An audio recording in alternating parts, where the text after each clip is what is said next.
오늘은 제가 구독자 여러분들한테 부동산을 통해서 돈을 벌 수 있는 방법에 대해서 말씀을 드릴 건데요. 이 내용은 제가 부동산 대학원을 다니면서 아주 많은 돈을 들여서 논문을 쓰면서 배운 내용들 중에 가장 으뜸이 되는 내용이라고 할 수가 있습니다. 그렇기 때문에 소중한 우리 구독자 11만 명께서는 제 내용을 처음부터 끝까지 반드시 그 과정을 다 보시고 반드시 이해를 하셔야 됩니다. 그리고 제가 이 컨텐츠를 지속적으로 생각을 많이 했지만 지금 이제 이 내용을 얘기하기에 시기적절한 부분인 것 같아서 이 내용을 강의 형식으로 여러분들한테 한번 이야기해 보도록 하겠습니다. 그럼 지금부터 내용을 함께 보도록 하겠습니다.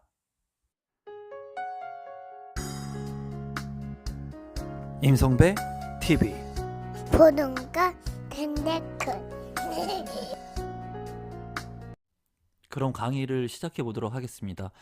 아주 편안하게 강의를 제가 진행할 거니까요. 우리 구독자 분들도 제가 얘기하려고 하는 내용을 반드시 처음부터 끝까지 보시고 이해를 하셔야 됩니다. 위에 보시면 이제 1억 주고 배운 부동산으로 돈 버는 법. 좀 사기 같죠? 이렇게 제가 타이틀을 다니까.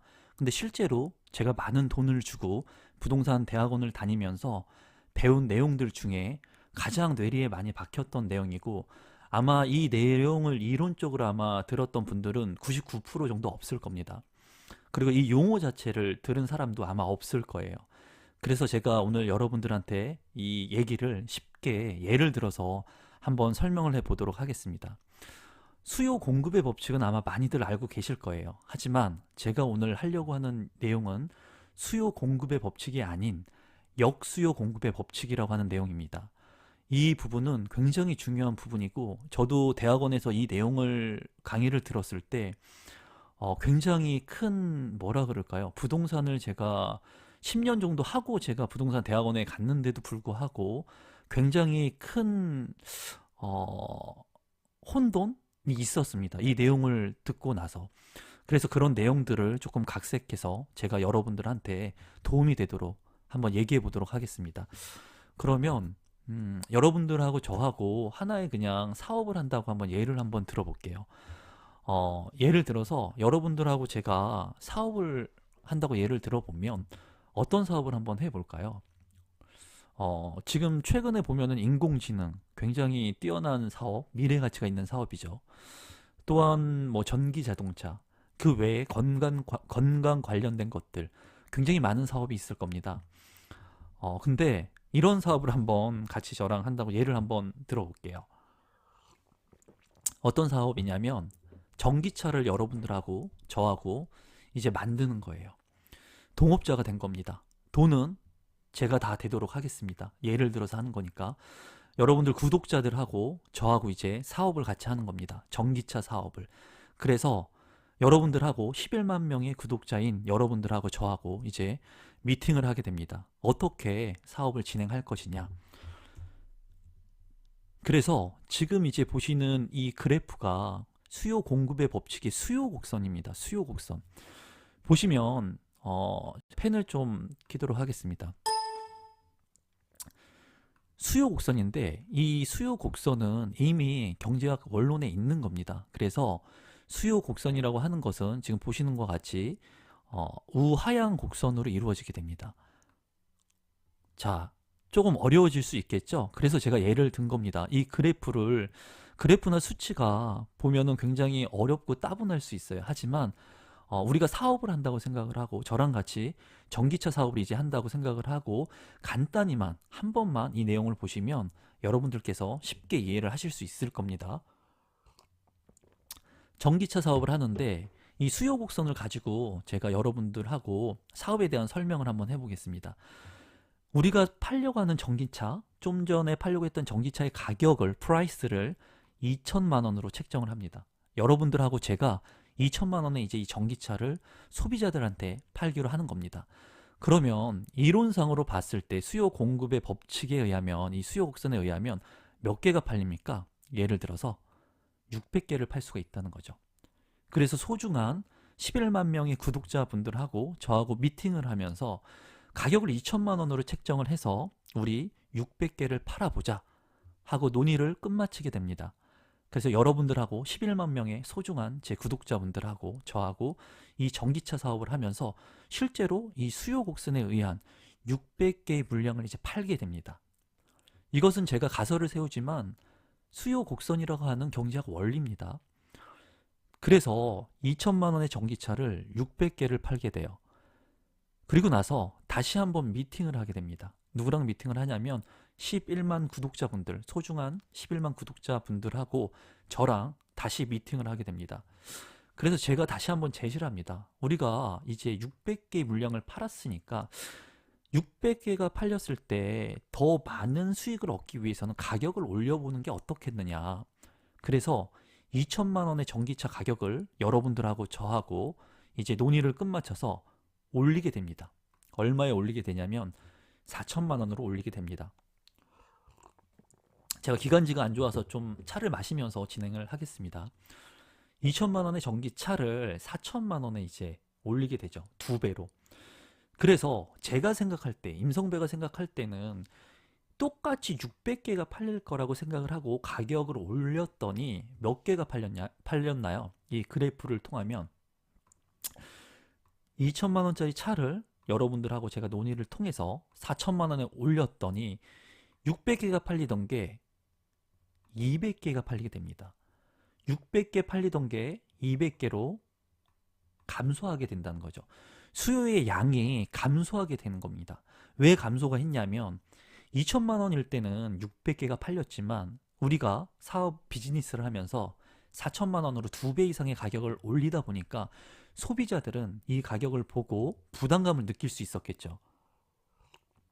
2천만 원일 때는 이 전기차를 충분히 살만한 가치가 있다고 느꼈지만은 4천만 원 2배가 가격이 오르니까 이제 비싸다고 느낀 겁니다. 그래서 수요자들은, 이제 소비자들은 우리가 팔려고 했던 전기차를 사지 않고 다른 대체제, 뭐 경차라든가 아니면 경유차라든가 다른 차로 이탈하게 되면서 수요량이 줄어들게 된 거예요. 그래서 다시 여러분들하고 소중한 11만 명의 구독자분들하고 제가 전기 사업을 하면서 다시 미팅을 하게 됩니다. 그랬더니 여러분들께서 저한테 이제 제시를 합니다. 가격을 올렸더니 많이 팔리지 않더라. 그러니까 이번에는 가격을 낮추어 보는 것이 어떻겠느냐. 그래서 제가 여러분들의 말을 듣고 2천만 원짜리 하던 차 가격을 4천만 원에 올려서 손실이 많이 발생을 했죠. 손실이라고 하기보다는 이제 소비가 많이 감소를 했죠. 그래서 여러분들의 말을 듣고 이제 1천만 원으로 가격을 내리게 됩니다. 그랬더니 수요량이 올라가는 거예요. 많이 팔린다는 거죠. 2천만 원일 때 600개를 팔았지만 그거보다 많이 팔리게 됐다는 거예요. 수요량이 600개에서 증가를 했다는 거죠. 여기서 볼 수 있는 것은 이겁니다. 정리를 간단히 해보면 2천만 원의 가격을 제가 2천만 원의 가격일 때 600개가 팔렸는데 가격을 올렸더니 수요량이 줄어들었어요. 그죠? 조금 전에 본 것처럼 여러분과 같이 사업을 시작한 것처럼 가격을 올렸을 때는 수요량이 줄어들었습니다. 4천만 원으로 올렸을 때 줄어들었죠. 가격을 여러분들 말을 듣고 제가 낮췄더니 수요량, 살려고 하는 사람들이 많아졌어요. 이게 경제학 원리 또는 부동산 공인중개사를 제가 많이 배출을 하고 강의도 했지만 공인중개사의 부동산 학개론이라고 하는 그 과목에서도 이 내용이 그대로 나옵니다. 그대로. 수요 공급의 법칙에 의한 이 내용들이 나오는데 이제까지 이제 여러분들이랑 사업을 한 내용을 토대로 해서 이 내용을 우리 경제 원론에 있는 이 내용을 한번 부동산에 적용을 해 보도록 하겠습니다. 지금부터 중요한 내용입니다, 여러분. 반드시 꼭 보시고 이해를 하셔야 됩니다. 그러면 부동산에 제가 예를 한번 들어서 설명을 해 보도록 하겠습니다. 가격이 2억이었다는 거예요. 아파트의 가격이 2억이었습니다. 2억. 근데 부동산 가격이 2억이었는데 이 2억 원의 가격이 올라가게 됩니다. 아까 전기차 가격을 오른 거와 똑같이 이해를 하시면 되겠죠. 2억의 가격이 올라가게 돼요. 언제였냐면 IMF 이후에 한번 상황을 한번 보도록 할게요. 1997년도에 IMF가 오면서 국민의 정부인 김대중 정권이 들어오게 됩니다. 이후에 그러면서 그 당시에 햇볕 정책을 피면서 부동산 경기가 너무나 안 좋았기 때문에 세제 혜택들을 많이 주죠. 경기 부양책들을 많이 쏟아내게 됩니다. 그래서 IMF 이후에 양도세 면제, 한시적으로 면제라든가 여러 가지 혜택들을 줬어요. 부동산에서. 그래서 우리가 배운 내용에 의하면 아까 자동차를 팔았을 때 내용을 여기에다 접목시켜 보면은 가격이 오르면 수요량은 어떻게 돼야 됩니까, 여러분? 떨어져야 됩니다. 떨어져야 돼요. 가격이 오르면 수요량은 떨어져야 돼요. 여기 있죠. IMF 이후에 부동산 가격이 올랐다는 거예요. 2억짜리 아파트 가격이 4억으로 올랐다는 겁니다. IMF가 지나고 2008년도 글로벌 금융위기가 오기 전까지 계속 지속적으로 대세 상승기면서 부동산 가격이 올랐죠. 그러면 경제 원론 우리가 배운 이론에 의하면 수요량이 떨어져야 됩니다. 수요량이 떨어져야 돼요. 가격이 올랐으니까 비싼 가격을 대체할 수 있는 다른 곳으로 옮기고 해야 된다는 거예요. 하지만은 어땠습니까? 가격이 폭등을 했죠. IMF 이후에 폭등을 했어요. 지금 충분히 제가 설명시켜 드렸던 수요 공급의 법칙이라고 하는 이 이론이 어떻습니까? 적용이 됩니까? 적용이 안 된다는 겁니다. 어디에서? 부동산에서는. 수요 공급의 법칙을 반대로 앞에 역자를 붙여서 그래서 역수요 공급의 법칙이라고 하는 부동산 학의 기본적 원리가 있는 겁니다. 가격이 올랐음에도 불구하고 수요량이 떨어져야 되는데 지속해서 계속 올랐다는 거예요. 그러면 그 이후에 반대 상황을 한번 보도록 하겠습니다. 반대 상황을 보면은 가격이 내렸어요. 이번에는 가격이 내렸는데 우리가 아까 전기 자동차를 팔았을 때 2천만 원에서 1천만 원으로 내렸더니 수요량이 어떻게 됐습니까? 증가했죠. 2천만 원에서 가격을 내렸더니 수요량이 증가를 했습니다. 그럼 부동산에 이 내용을 접목시키게 된다면 가격을 낮췄을 때, 가격이 내려갔을 때, 글로벌 금융위기가 있었을 때 그때 저도 부동산 시장에 있었습니다. 그 공포감을 느꼈었어요. 그때 당시에. 근데 가격이 내려갔는데 수요량이 올라가야 되죠. 부동산 가격이 내려갔기 때문에 이 우리가 얘기하는 원칙에 의하면, 원리에 의하면 수요량, 살려고 하는 사람들이 늘어나야 됩니다. 가격이 떨어졌기 때문에. 하지만 그때 당시에 글로벌 금융위기 이후에 분당이라든가 뭐 파주라든가 이런 수도권 외곽 지역에 대형 평수가 위주로 계속 올랐기 때문에 이 IMF 이후에는 대형 평수를 무리하게 샀던 분들은 가격이 반토막이 나게 됩니다. 8억짜리 아파트가 뭐 5억 뭐 이렇게 떨어져요. 60평대 이런 수도권 외곽에 있었던 그런 대형 평수들의 아파트들이. 여기서 제가 하고 싶은 얘기는 뭐냐면 수요 공급의 법칙이 부동산의 실제 상황하고는 맞지 않는다는 겁니다. 수요 공급의 법칙이 수요 곡선에 의한 이 수요 곡선은 맞지가 않는다라는 거예요. 이 내용들을 여러분들이 들으시면서 실제로 지금도 많이 이 내용들을 배우고 있죠. 많은 사람들이 경제학에서 배우고 있습니다. 하지만 부동산 대입했을 때는 맞지 않는다라는 거예요. 가격이 오를 때는 IMF의 가격이 오를 때는 사람들이 더 살려고 하죠. 더 오를 것 같기 때문에. 가격이 떨어질 때는 금융위기 이후에 사람들이 더 사야 되는 게 맞지만은 사람들이 가격이 더 떨어질 거라는 그런 생각 때문에 쉽게 매수를 하지 못한다는 겁니다. 그럼 제가 여러분들한테 오늘 이 내용을 통해서 무엇을 얘기하고 싶냐 결론을 말씀드리도록 하겠습니다. 부동산은 심리이다. 굉장히 중요한 내용입니다.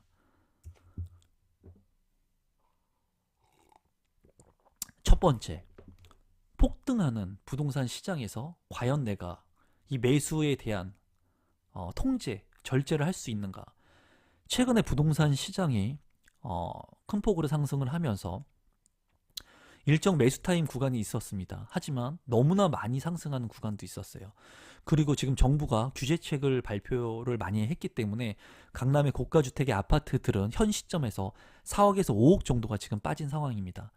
그렇다면 누군가는 4억이나 5억을 더 주고 샀을 때 굉장히 큰 손실, 오르기 위해서 샀던 그 부동산을 통해서 굉장히 큰 손실이 지금 발생을 했다는 거예요. 그래서 폭등하는 부동산 시장에서 과연 절제할 수 있는가? 이 내용이 굉장히 중요한 부분이고, 두 번째는 공포의 부동산 시장에서 과연 매수할 수 있는가? 지금 코스피 지수가 지금 굉장히 2500포인트 가던 게 1500포인트 밑으로까지 떨어지고, 다우 지수도 2만 포인트가 밑으로 하락을 했습니다. 주식과 부동산은 연결이 있습니다. 금리도 그렇지만 주식에서 먼저 반응을 하고 그리고 부동산에 반응을 하게 되는데, 지금 한국은행 총재가 어떤 인터뷰를 했냐면, 지금 현 상황이 예전에 글로벌 금융 위기보다 더 위험한 상황이라고 인지하고 있다. 그런 내용을 말씀하셨습니다.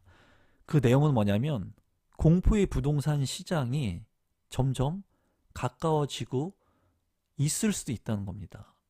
실제로.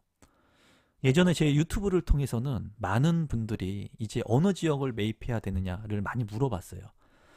그리고 사는데 무게중심이 실렸다면 지금 현재는 부동산 가격이 주변에서 많이 떨어지고 있고 떨어진다고 하는데 매수를 해도 되겠습니까? 이 전환점이 된 거죠, 질문이. 지금 이제 공포의 부동산 시장으로 들어가고 있는 시점이 장기간 될 수도 있고 반등을 할 수도 있습니다.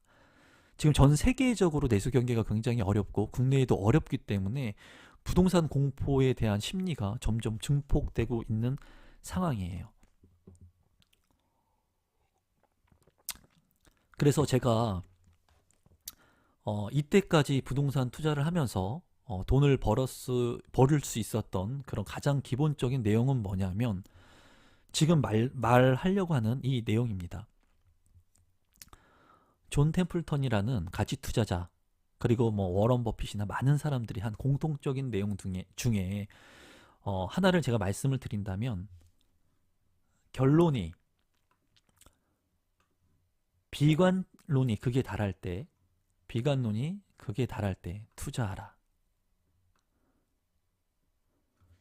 가장 큰 부를 얻었던 기회들은 가장 비관론이 극에 달할 때였습니다. 저 역시도 제가 투자를 하고 했을 때 제가 살려고 하던 부동산 많은 사람들이 사지 말라고 했었고요. 그리고 제가 NPL 투자나 경매 투자를 했었을 때도 예전에 많은 사람들이 보지 않았던 것들을 과감하게 투자했기 때문에 거기에서 수익을 달성할 수 말이 좀 꼬이네요. 있었습니다. 지금 제가 이 타이밍에서 이 얘기를 왜 하냐면, 지금 이 타이밍이 오고 있다고 일부 느껴진다는 겁니다. 제가 느꼈을 때. 공포의 부동산 시장이 오고 있다는 것을 감지하고 있고, 그리고 정말 이 기회를 통해서 아파트 청약은 내 집 마련하는 그 하나의 매수 도구지만은, 부동산 경매라든가 금매를 매입한다든가 여러 가지 방법을 통해서 자산의 가치를 늘릴 수 있는 기회가 될 수도 있다는 겁니다. 그래서 지금 제가 오늘 주제에서 말씀드리고 싶은 내용은 뭐냐면, 심리 게임을 우리는 하고 있습니다. 심리 게임. 아파트 청약도 마찬가지입니다. 아파트 청약의 가격이 많이 올라가면은 사람들이 많이 몰리게 됩니다. 그렇죠. 근데 가격이 이렇게 공포 부동산 시장이 계속 이어지고 점점점 더 지면이나 미스매치에서 언론사에서 안 좋은 뉴스들을 쏟아내게 된다면, 청약을 하려고 했던 많은 사람들도 아파트 청약을 하지 않고 보류하게 되고 움직이지 못하는 시장으로 도래하게 될 겁니다. 그렇게 됐을 때 누가 그 부동산들, 좋은 입지의 아파트들을 무주택자분들은 두려워서 청약하지 못할 때 그런 것들을 누가 가져가느냐. 저 같은 다주택자들, 부동산 투자자들, 경험을 했던 많은 사람들이 그런 물량들을 가져가는 겁니다. 절대 우리 11만 구독자 분들은 그런 시장에 오게 된다면 공포에 너무 이 심리게임에서 지면 안 된다라는 거예요. 지금도 이미 많은 사람들이 공포에 떨고 있습니다. 떨 수밖에 없죠. 하지만 제가 이제 오늘 말씀드리려고 하는 내용은 아까 얘기한 역수요 공급의 법칙처럼 지금 부동산 가격이 조정기를 맞고 측면에 들어왔을 때 더 떨어질 수도 있습니다. 그리고 이게 오랜 기간 횡보할 수도 있고 반등할 수도 있겠죠. 하지만 이런 공포장에서 우리가 반드시 알아야 될 것은 이 결론의 내용입니다. 결론의 내용. 다시 한번 머릿속에 꼭 각인을 시켜주시기 바랍니다. 그리고 많은 사람들이, 주변에 있는 사람들이 내가 아파트에 청약을 하고 또 부동산을 매입하려고 했을 때 비관이 극에 달할 때 친구가 야 부동산 투자 끝났어. 너 지금 사면은 금리도 지금 금리가 낮으니까 지금 투자하기는 좋은 시장이죠. 하지만 금리도 뭐 예를 들어서 높고 지금 부동산 누가 사냐 이런 비관론이 극에 달할 때가 가장 투자하기 좋은 시기이고 그리고 내가 가지고 있는 돈을 베팅할 때라는 거예요. 근데 제가 드리는 말씀은 이 시기가 오고 있다. 그래서 오늘은 제가 여러분들한테 이 내용을 좀 보여드리려고 했고요. 그리고 믿고 보는 유튜브라고 믿보유라고 하시는 분들도 많이 있더라고요. 믿고 봐주셔서 감사드리고 앞으로 정말 항상 그랬듯이 실망시키지 않는 내용으로 여러분들한테 찾아뵙도록 하겠습니다. 그리고 많은 분들이 제가 요 얘기만 하고 끝내도록 하겠습니다. 감사한 마음에 이 얘기만 하고 끝내면 많은 분들 때문에 실버 버튼 받았습니다. 저기 뒤에 이제 실버 버튼이 보이는 데다 제가 해놨는데요. 여기 보시면 100만 유튜버가 될 임성배 TV라고 제가 써놨습니다. 많은 분들이 아마 이렇게 얘기할 겁니다. 10만 원 했지만 100만 원 어려울걸? 근데 저는 여러분들을 믿고 제가 이제는 정말 제 구독자분들이 행복한 삶을 살고 부자가 될 수 있도록 최선의 노력을 한번 다 해보도록 할 거고 100만 유튜버가 되도록 노력을 하겠습니다. 그럼 오늘 제가 한 얘기를 여러분들 가슴속에 새기시고 좋은 기회가 오고 있음을 반드시 인지하셨으면 좋겠습니다. 오늘 영상은 이것으로 마치겠고요. 제 영상이 처음이신 분들 중에 제 영상이 조금이라도 도움이 되셨다면 구독 버튼, 좋아요 버튼 눌러주시면 제가 영상을 만드는데 아주 큰 힘이 됩니다. 감사합니다, 여러분.